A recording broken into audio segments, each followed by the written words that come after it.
Masakit, matigas, o flat ang paa? Ang mga ehersisyong ito ay magbabalik ng lakas at liksi ng iyong mga paa. Walang kailangang insole. Sumabay ka na agad para makapagpasalamat kami sa iyo. Bakit nga ba hindi maganda ang lagay ng mga paa natin? Dahil ba kulang tayo sa paggalaw ng mga ito? Kadalasan, palaging nakakulong ang mga paa natin sa matitigas na sapatos at bihira lang tayong maglakad ng nakapaa sa hindi pantay na lupa. Pati na rin sa loob ng sapatos. Laging sa patag lang na sahig na hindi man lang napipilitang gumalaw ang paa sa ibang anggulo o magbago ng hugis ang paa. Lahat ng iyan ay kulang. At dahil dito, may mga partikular na kalamnan na masyadong mahina habang ang iba naman ay masyadong tense o naninigas. At lahat ng iyan ay maaari nating maibalik sa ayos sa pamamagitan ng mga tamang ehersisyo na magpapahaba, magpapalakas at magpapalambot muli sa mga kalamnan at makakalikha ng ibang kondisyon para sa ating mga paa. Sa unang ehersisyo, pumwesto gaya ni ina, nakaluhod, nakapatong ang kamay at tuhod sa sahig at itukod ang mga paa. Nakaunat ang mga daliri ng paa hanggat kaya. At ngayon, itulak mo ang sarili mo gamit ang mga kamay paatras para ang mga tuhod ay dumaos-dos paatras hanggat kaya mo. Dapat dumaos-dos paatras ang mga tuhod hanggat kaya at hindi dapat dumulas paatras ang mga paa. Kaya kung gagawin mo yan na nakamedya sa sahig na kahoy o sa sahig na bato, hindi mo magagawa yan. Pumunta ka sa carpet na sahig na kumakapit o gamitin ang banig namin. May mga guhit ito na pahalang at talagang didikit ka rito kaya makakabuo ka ng tamang puwersa. Papaatras ang mga tuhod. Ang mga paa, ang mga daliri sa paa ay iniunat at pati ang mga paa ay iniuunat din mula sa arko. At ang posisyong ito ay ginagawa natin ng mas matindi. Ibig sabihin, patuloy nating sinusubukang itulak paatras ang mga tuhod milimetro kada milimetro nang hindi dumudulas ang mga daliri sa paa sa sahig.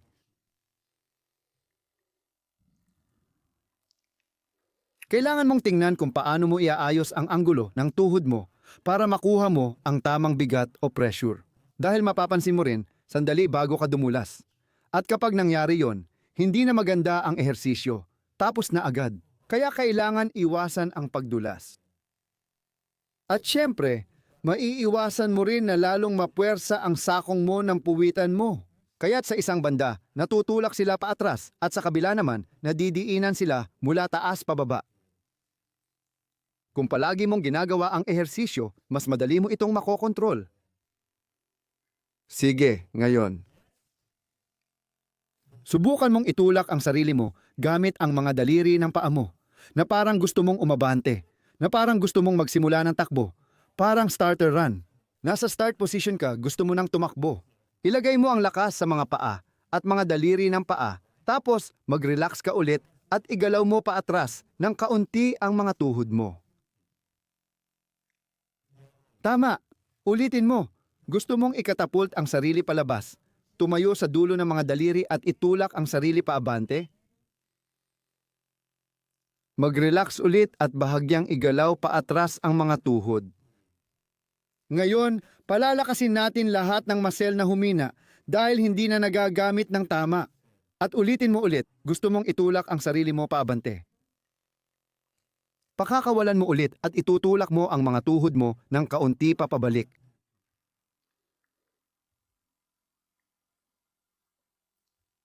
Sige, at ngayon umupo ka. Ilagay mo ang mga paa mo sa harap. Umupo, ilagay ang mga paa sa harap.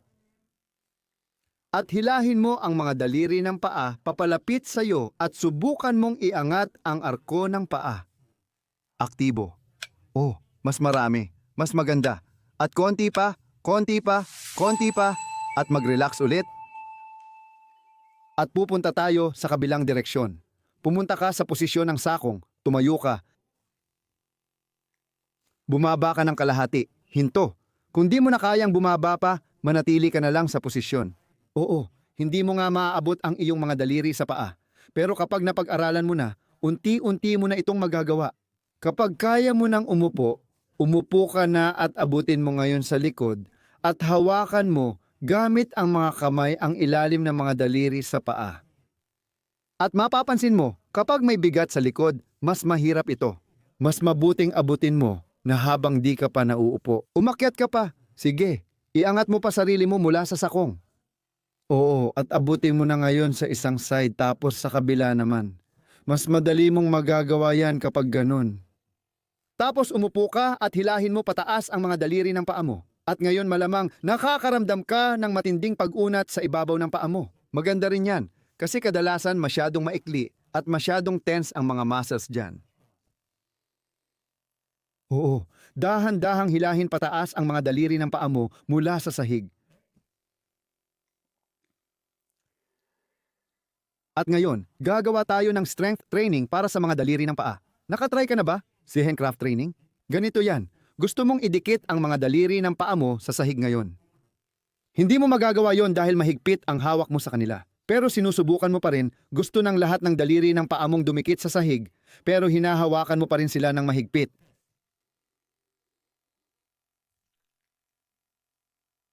Mag-ingat, baka sumakit ang kalamnan ng mga daliri ng paa mo. Oo, hilahin mo talaga pataas. Delikado ang mga ehersisyong yan. Pakiusap, panoorin mo talaga ito kung gusto mo ng ganitong mga ehersisyo. Siguraduhin silipin mo ang aking Lipschaumbracht app at subukan mong sumali ng ilang linggo doon. Pwede mo rin itong subukan, sa pagkakaalam ko, para makita mo kung paano mo talaga matututukan ang mga ganitong bagay. At ngayon, idiin mo ulit ang mga daliri ng paa pababa sa sahig. Idiin ng mahigpit sa sahig, pagkatapos ay pakawalan at ituloy pa. At ngayon, bitawan mo ang mga kamay at subukang iangat ang mga daliri ng paa. Mula sa sahig, iangat mo sila. Sige, iangat mo. Kahit na parang walang gumagalaw. Ang ehersisyo, yan ang mahalaga, ang pagkontrol. Sige. Ngayon, lalapit tayo sa pader. Kailangan mo na ngayon ng ating tagapagligtas ng tuhod o isang libro. At ngayon, gawin mo ito ng sabay ang parehong paa. Ilalagay mo ang iyong mga daliri sa paa, sa gilid ng libro, ng ganoon para maunat ang mga daliri mo. Oo, ipapakita namin at inilagay ang libro dyan. Bilang halimbawa, oo, tama, kailangan mong itulak paabante ng ganoon para tumayo ang mga daliri sa paa. Hindi rin ganun kadali ang ehersisyo, pero sa bawat ulit ay magiging mas madali ito. Ganoon. Ngayon na may tensyon na tayo, susunod nating iuunat ang malalalim na bahagi ng binti. Ibig sabihin, aabante ka at luluhod ka. Oo, luluhod ka pero mananatili kang tuwid sa ibabaw. Oo, tama, ganyan nga. Ibig sabihin, ang binti ay malalim na nai-stretch sa loob at kasabay nito, ang mga daliri ng paa ay nakaunat ng husto. Pakiusap, manatili lang po kayo ng ganyan. Pareho lang ang proseso kung dalawang libro ang gagamitin. Ilagay sila sa pader para hindi dumulas at mas mainam kung likod ng libro ang nakaharap. Kaya ganito. At pagkatapos, ilalagay natin ang mga daliri ng paa laban dito at dahan-dahan tayong luluhod pababa. Kung wala kang knee pads o libro, gawin mo lang ang ehersisyo kahit di nakataas ang mga daliri ng paa. Lumuhod ka lang ng mas malalim, mararamdaman mo ang pag-igting sa binti, ibaba ng Achilles tendon, ang bigat, pag-unat at pagluwag. At ngayon, idiin mo ang harap ng paa mo pababa at subukan mong yumuko gamit ang mga daliri ng paa mo. Pwede mong kontrolin. Si Ina, idiin mo ang harap ng paa pababa at itulak paabante ang mga daliri ng paa. Mag-relax ka at pumasok pa ng kaunti sa anggulo, manatili sa harap. Oo, tama. At ulitin mo, itulak mo pababa ang paa at itulak mo paabante ang mga daliri ng paa.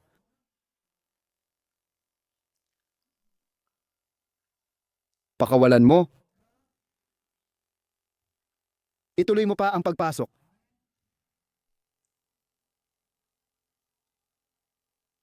At lumayo ka sa tuhod na gulong, manatili ka sa posisyon na yan. Lumayo ka at itaas ang mga daliri ng paa, tapos pumasok sa nakabaluktot na tuhod. Oo, yumuko pababa, itaas ang paa at itaas ang mga daliri ng paa. Ito ulit ang ehersisyo na nagdadala ng magandang balanse sa lahat ng mga kalamnan sa paligid ng mga kasukasuan sa kanilang tungkulin. At muli, paluwagin.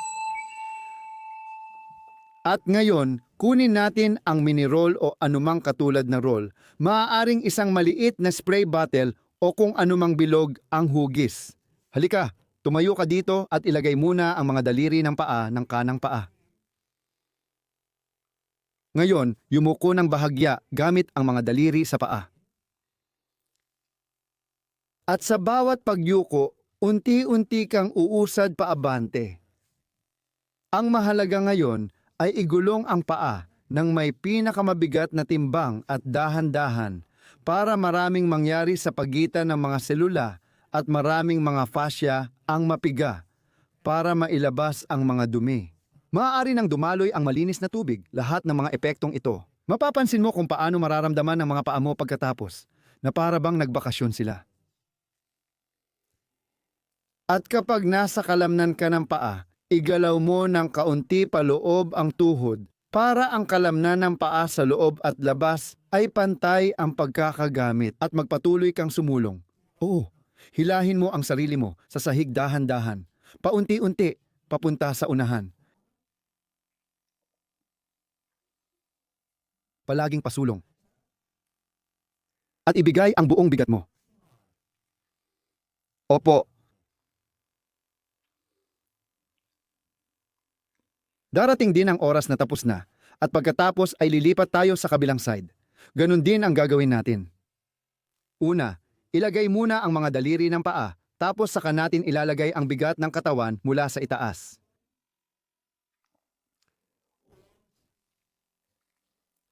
Dahan-dahan, paisa-isa. Medyo mabilis kanina, ngayon paisa-isa lang. At ganito mo rin gagawin sa bahay.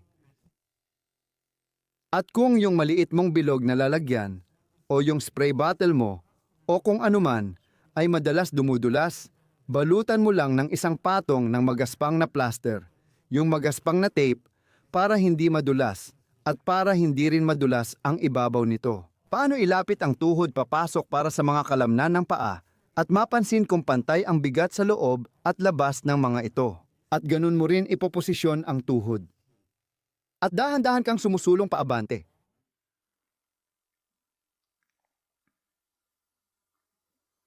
Oh.